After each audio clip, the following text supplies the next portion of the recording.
Marca de nascença do Noah, símbolos do César, macaco não mata macaco, Fort Wayne, Indiana, caça aos humanos, final alternativo sombrio. Nesse vídeo vamos comentar 40 detalhes, easter eggs, curiosidades e muitas referências no novo Planeta dos Macacos, o Reinado. Então ó, vamos nessa! May, I know where they're taking your clan.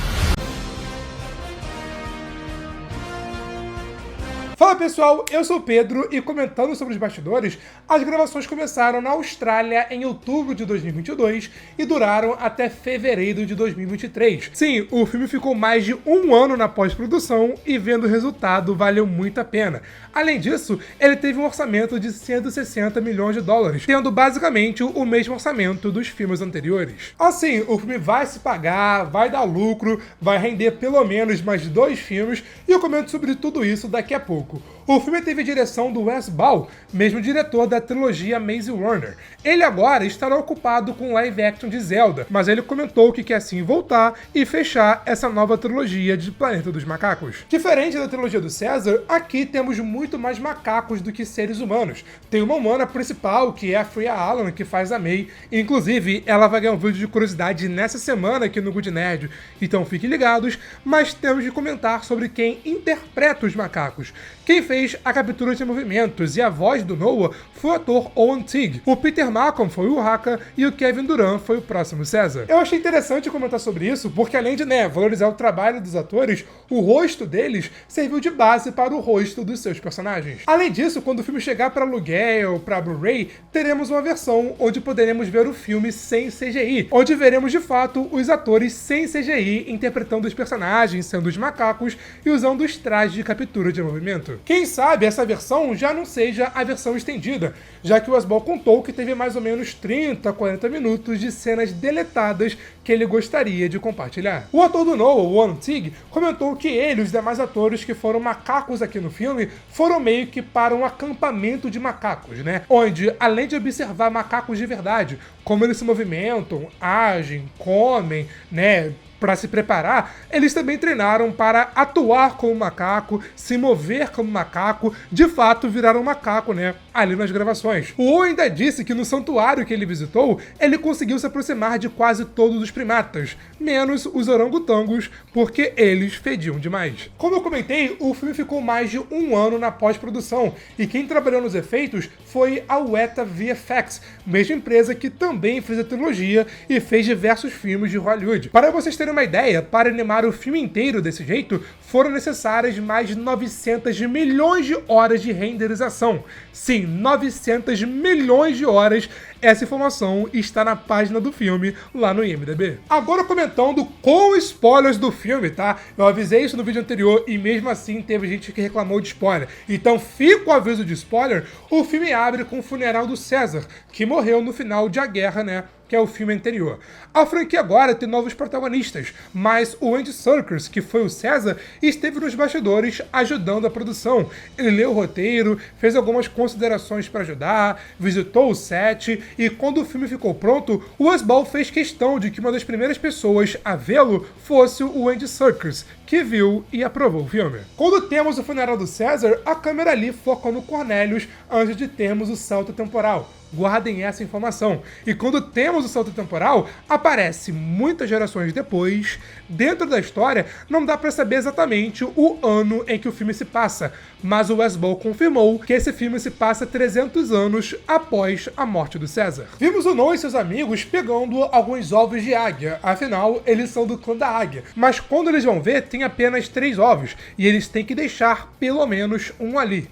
Só explicando por via das dúvidas, eles têm que deixar pelo menos um ovo para que nasça uma nova águia e essa águia possa botar ainda mais ovos, já que se eles todas as vezes pegassem todos os ovos, de pouco em pouco as águias seriam extintas. Após o Noah conseguir pegar o seu ovo, ele volta para o seu cavalo, vê que uma humana pegou a sua manta e fugiu. Quando ele a persegue, ele vê que a humana deixou sua manta ali e passou pelo Vale Proibido, que descobriríamos mais à frente ser o local onde estão os ecos, os humanos primitivos. E esse termo, Vale Proibido, é uma referência à zona proibida destruída do filme de 68. Agora que podemos ver o Noah melhor, podemos ver que ele tem a mesma marca de nascença do César, uma marca aqui no lado direito do seu peito. César e Noah são da mesma espécie de macacos, chimpanzés evoluídos, digamos assim.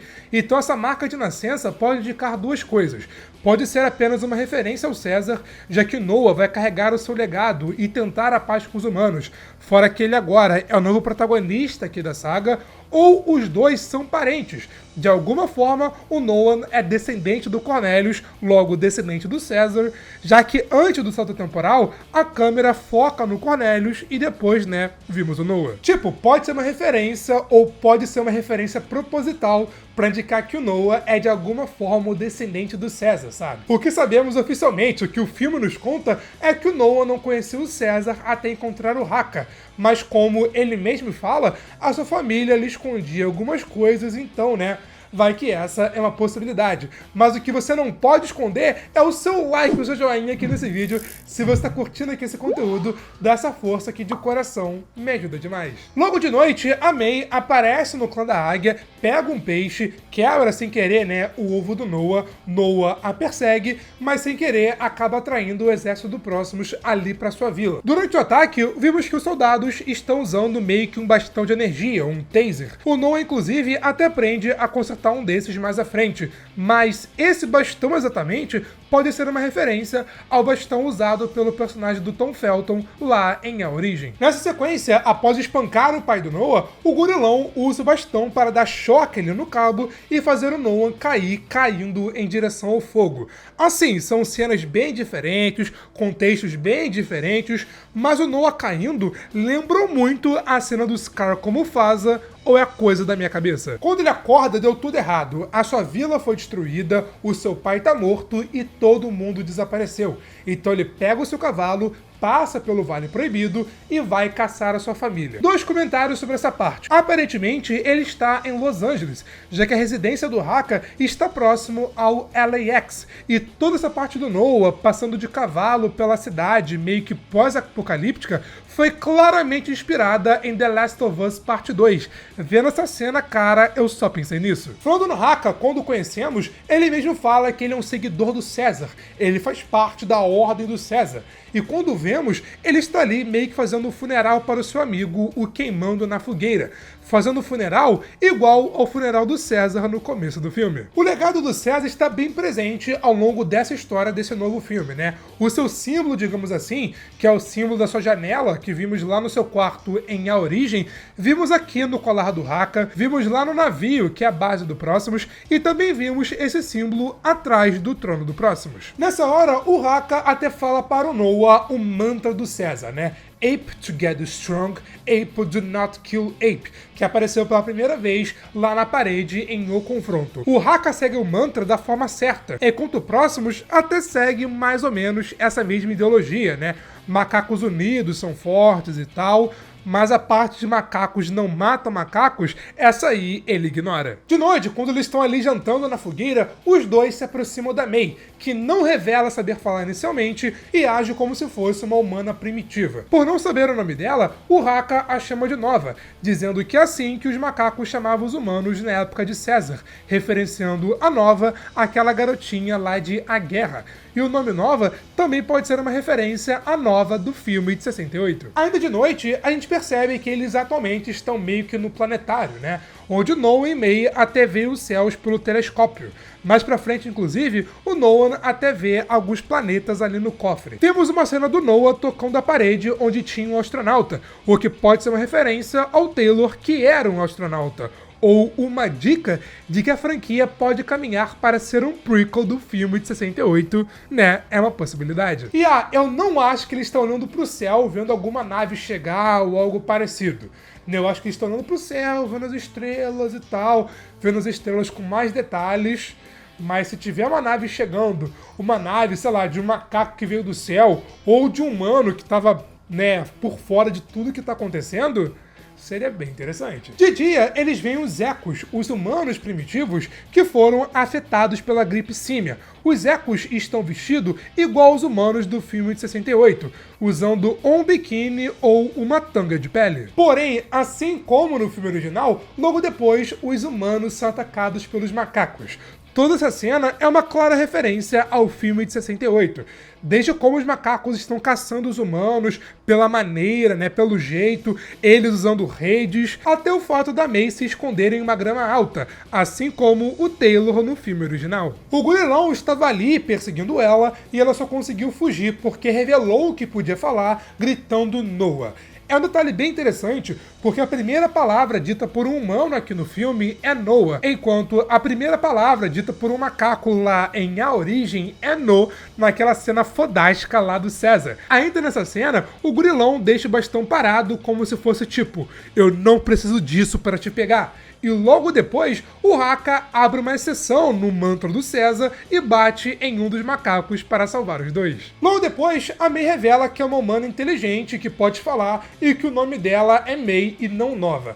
Cara, é até interessante porque o fato da May ser uma humana normal, digamos assim, estava na nossa cara o tempo todo. Enquanto os Ecos usavam roupas básicas de pele, né, tanga, biquíni, a May estava usando jeans, regata, roupas mais evoluídas, digamos assim. No meu vídeo de final explicado, se você não viu, link na descrição, porque esse vídeo ficou muito bom, eu até cheguei a teorizar que a May é uma humana normal porque ela esteve com os humanos no abrigo até pouco tempo. Mas será que além disso, ela também não seja imune ao vírus símio e por isso ela teve contato com os macacos e não teve nenhum efeito colateral? Sendo sincero, eu acharia meio forçado se a May fosse a imune, a especial, a escolhida. Seria meio clichê e meio forçar a barra. Mas será que, tipo assim, ela pode ser imune, mas não apenas ela, todos os humanos que estavam naquele abrigo também evoluíram e também são imunes ao vírus símio? O que vocês acham? Qual teoria faz mais sentido? Todo mundo é imune ali do bunker, ou só a May é imune? No caminho até a base do Próximos, eles passam por um local cheio de espantalhos de macacos formando um X, referenciando ao começo do filme de 68, onde esses espantalhos foram usados para indicar as fronteiras para a Zona Proibida. Detalhe extra que nessa mesma hora toca a mesma trilha do filme de 68. Tem ali os tamborzinhos e tal, o clima mais tenso, os toques de piano tan tan tan tan tan. Eu achei isso bem interessante. Infelizmente, logo depois, eles acabam sendo emboscados, Noah e May são capturados, enquanto Haka é levado pela correnteza. Não vimos o corpo dele, mas no final, literalmente no final do filme, podemos ouvir um barulho de um orangotango.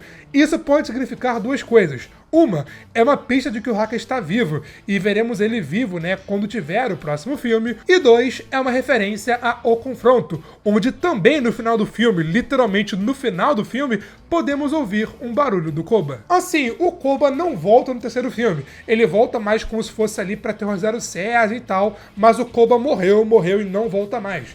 Mas será que esse barulho de orangotango no final, aqui nesse caso, possa ser um indício que o Haka está vivo e vai voltar no próximo filme? Afinal, sem corpo, vocês já sabem. Os dois são levados até Próximos e nessa cena temos mais referências. Toda a ambientação da praia, né, das pedras, da fotografia, do clima, é uma referência à famosa cena da praia do filme de 68, assim como as construções abandonadas, como o navio que é a base para a sede do Próximos, que é uma referência à Estátua da Liberdade. Enquanto Noah está ali recontando a sua família, a May encontra um outro humano, o Trevathan, que também consegue falar assim como ela. Antes dele aparecer, a May pega o livro Welcome to the Monkey House, que saiu no mesmo ano do filme original, em 1968.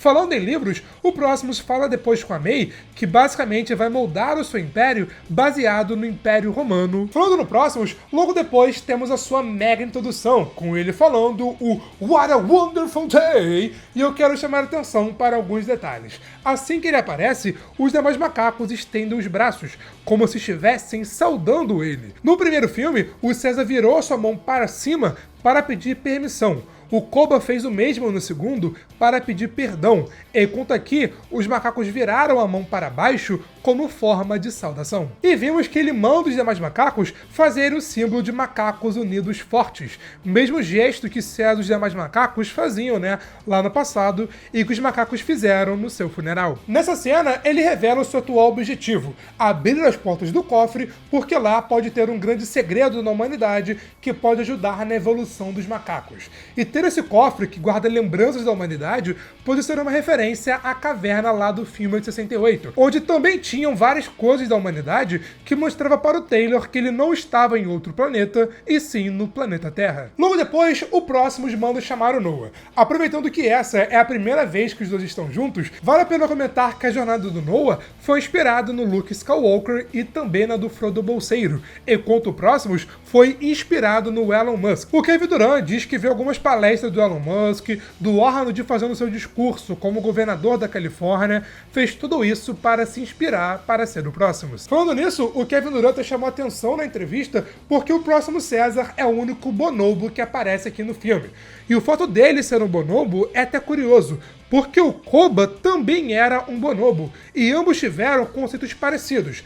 Ambos odiavam os humanos e queriam a supremacia dos macacos. Mas como eles fizeram isso, aí que tava o problema. Ainda sobre o Próximos, o colar dele é irado, né? Parece que tem várias pinturas ali, eu peço perdão, mas não consegui identificar exatamente o que tem ali. Mas assim, pode ser invenção da minha cabeça, ou esse estilo de colar não é uma referência às vestimentas dos macacos no filme original, pelo menos a parte do pescoço também ser de couro? Bom, Noah e May refazem a parceria e partem para invadir o cofre, entrando pela lateral. Antes de irem de fato, a May acaba matando enforcado o Trevathan, o que já indicava que ela estava 100% determinada em obter sucesso no seu plano, mesmo que no caminho ela tenha que matar um humano ou vários macacos, como veríamos mais à frente. Lá no cofre, a May encontra o tal livro, que é basicamente uma chave, encontra uma arma, enquanto Noah e os demais macacos encontram um livro que mostrava como os macacos eram no passado, né, ali no zoológico, e também encontra uma boneca que fala mama. A boneca em si é diferente, mas o barulho da boneca é o mesmo da boneca que o Taylor encontra lá no filme de 68. O Wes Ball fez questão de repetir o mesmo barulho como forma de homenagem. Na saída, eles são emboscados por próximos dos seus macacos, May consegue fugir e explode a barragem, mas Noah e seu clã conseguem nessa sair vivos. Quando Noah chama as águias para matar o Próximos, elas a jogam no penhasco e o Próximos morre. Eu acho que, de fato, ele morreu mesmo. Eu vi no IMDb e quero comentar aqui com vocês. Seria a morte do Próximos uma referência à morte de Júlio César? Porque se liga, Júlio César foi esfaqueado umas 20 vezes pelo seu grupo de senadores romanos, enquanto o Próximos foi picado diversas vezes pelas águias convocados por Noah e pelo seu clã. Agora que as mortes do filme acabaram, vocês perceberam que o filme dá algumas dicas de como certos personagens vão morrer? Se liga, um dos capangas do Próximos ficava toda hora coçando o peito, e ele morreu justamente com um tiro no peito. O gorilão morre tentando escalar um local cheio de descargas elétricas, assim como ele matou o pai do Noah. E o Próximos cai do penhasco e morre, assim como o gorilão deu uma descarga elétrica para fazer o Noah cair no começo do filme, cara. Olha que legal. Créditos para o Jorel, que percebeu todos esses detalhes. Tamo junto. No final, a gente vê que o Noah e os demais estão ali reconstruindo a sua casa, até que a May aparece. A May que estava armada, mas após o Noah demonstrar compaixão, digamos assim, ela não faz nada e após se conciliar com ele, ela vai embora. A Free Alan revelou que há um final alternativo para o filme, que seria ainda mais sinistro. Seguinte, no final alternativo, a May voltou para a vila do Noah com o objetivo de matá-lo. Ela estava com medo porque o Noah estava ficando cada vez mais inteligente e isso a assustava. Ela diz que ela não queria fazer isso, mas que matar o Noah era necessário. A May, inclusive, até chegaria a apontar a arma para o Noah, aponta chorando, mas quando o Noah menciona o nome do Haka e vira, ela abaixa e esconde a arma. Na edição, eles mudaram isso e deram a entender que a May estava carregando uma arma mais como precaução, e a própria Freya Allan disse que assim a cena ficou bem melhor. Após falar com Noah, a May vai embora, vai para aquela base dos humanos e dá a chave para uma humana. Uma humana que estava vestindo um traje anti-risco e até dá pra ver depois eles higienizando o traje. A cena dá a entender que a May fazia parte do grupo de humanos, mas como ela saiu e teve contato com os macacos, ela não pode retornar para evitar que possivelmente os humanos sejam contaminados, mesmo ela estando ou não contaminada, sendo ela ou não imune ao vírus. Os humanos usam a chave para restabelecer a comunicação com outros humanos longe dali, comunicação à distância, se comunicando com um grupo em Fort Wayne, em Indiana. Fort Wayne, Indiana, é o local de origem do Taylor. Ele mesmo fala isso lá no primeiro filme. Não sei vocês, mas vendo esse filme, eu tive uma sensação de que esse filme aqui foi mais um prólogo, sabe? Teve esse filme, conhecemos esse novo mundo, os personagens, os cenários, e agora, de fato, a história vai começar, sabe? Que vai ser, quem sabe, com os macacos possivelmente se tornando ainda mais inteligentes, enquanto os humanos vão tentar se reerguer. E os produtores já falaram que pretendem fazer mais 5 filmes de Planeta dos Macacos. Com mais 5 filmes, teremos 9, assim, 3 trilogias de Planeta dos Macacos. Então, eu pensei que pode ser assim, né? Primeira trilogia, que é a ascendência dos macacos e a decadência dos humanos. A segunda trilogia, a jornada dos macacos, eles melhorando ainda mais, crescendo ainda mais. E agora, né, a redescoberta dos seres humanos.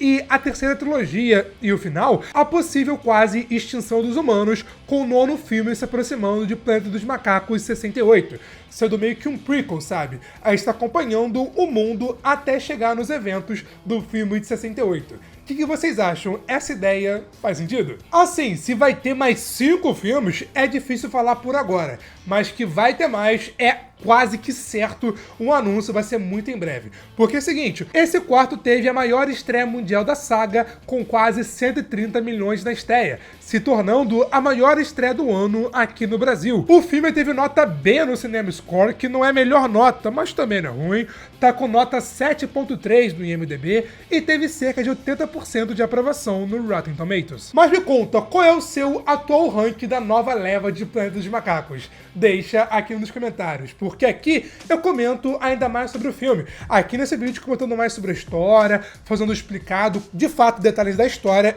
Esse é o vídeo, enquanto aqui eu faço um mega resumão da trilogia do César, que, meus amigos, cara, é cada filme melhor do que o outro e vale a pena você ver pra relembrar os filmes anteriores. Mas foi isso, e eu te vejo na próxima. Valeu, falou e fui!